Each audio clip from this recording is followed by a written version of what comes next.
అందరికీ నమస్కారం అండి. ఫ్రెండ్స్, మనకి ఇప్పుడిప్పుడే 2 తెలుగు రాష్ట్రాలకు సంబంధించి వెదర్ రిపోర్ట్ అయితే రావడం జరిగిందండి. అయితే కొన్ని జిల్లాలకు భారీ నుంచి అతి భారీ వర్షాలుంటాయని చెప్తున్నారు. అయితే ఎక్కడెక్కడ ఈ వర్షాలుంటాయి ఏంటనేది మనం క్లారిటీగా తెలుసుకుందామండి. వీడియో మాత్రం ఎక్కడ స్కిప్ చేయకుండా చూడండి ఫ్రెండ్స్. అప్పుడే మనకి పూర్తి సమాచారం అయితే తెలుస్తుంది. ఇక వివరాల్లోకి తెలిపోదాము. ఇక హైదరాబాద్లో భారీ వర్షం కురుస్తుంది. ఇక ఆదివారం రాత్రి భారీ వర్షం పడడంతో నగరం మొత్తం కూడా తడిసి ముద్దయిపోయింది. ఇక మంగళవారం ఉదయం కూడా నగరంలో మరొకసారి భారీ వర్షాలైతే పడుతున్నాయి. ఇక Jubilee hills, Banjara hills, film Nagar, Yusuf కూడా, మధురా నగర్ సహా పలు ప్రాంతాల్లో భారీ వర్షం పడుతుంది.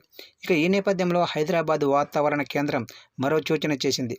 ఇక రానున్న 4 రోజుల పాటు కూడా ఇవే వర్షాలు కొనసాగే అవకాశం ఉందని వాతావరణ నివేదిక అయితే తెలిపింది. ఇక వాతావరణం మేఘావృతమై ఉంటుందని కూడా అంచనా అయితే వేసింది. ఇక హైదరాబాద్లో ఆగస్టు 15 వరకు 4 రోజుల పాటు వర్షాలు కురుస్తాయని వాతావరణ శాఖ అప్రమత్తం చేసింది.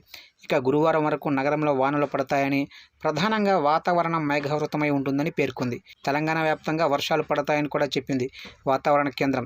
హైదరాబాద్తో పాటు సంగారెడ్డి, కరీంనగర్, సిద్దిపేట, మల్కాజ్గిరి, రంగారెడ్డి, యాదాద్రి, భువనగిరి, కరీంనగర్లో వర్షాలు పడే సూచనలు ఉన్నాయని తెలిపింది. ఇక హైదరాబాద్లో భారీ వర్షాల నేపథ్యంలో అధికారులు అయితే అప్రమత్తమయ్యారు. లోతట్టు ప్రాంత ప్రజలు అప్రమత్తంగా ఉండాలని సూచించారు. అలాగే సహాయక సిబ్బంది కూడా అలర్ట్ అయ్యారు. ఎక్కడైనా ఇబ్బందులు తలెత్తితే వెంటనే రంగంలోకి దిగి సహాయక చర్యలు అందించనున్నారు. ఇక ఇటు ఏపీలో చూసుకున్నట్లయితే ఏపీలో మరో 2 రోజుల పాటు తేలికపాటి నుంచి మోస్తరు వర్షాలు కురుస్తాయని అమరావతి వాతావరణ కేంద్రం తెలిపింది.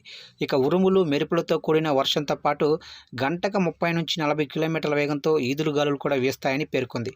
ఇక శ్రీకాకుళం, పార్వతీపురం, మన్యం, అల్లూరి సీతారామరాజు, కోనసీమ, తూర్పుగోదావరి, పశ్చిమ గోదావరి, ఏలూరు, కృష్ణా, ఎన్టీఆర్, గుంటూరు, బాపట్ల, పల్నాడు, ప్రకాశం, నెల్లూరు మరియు కర్నూలు జిల్లాల్లోని కొన్ని ప్రాంతాల్లో తేలికపాటి వర్షాలు కురిసే అవకాశం కూడా ఉందని ఏపీ విపత్తుల నిర్వహణ సంస్థ పేర్కొంది.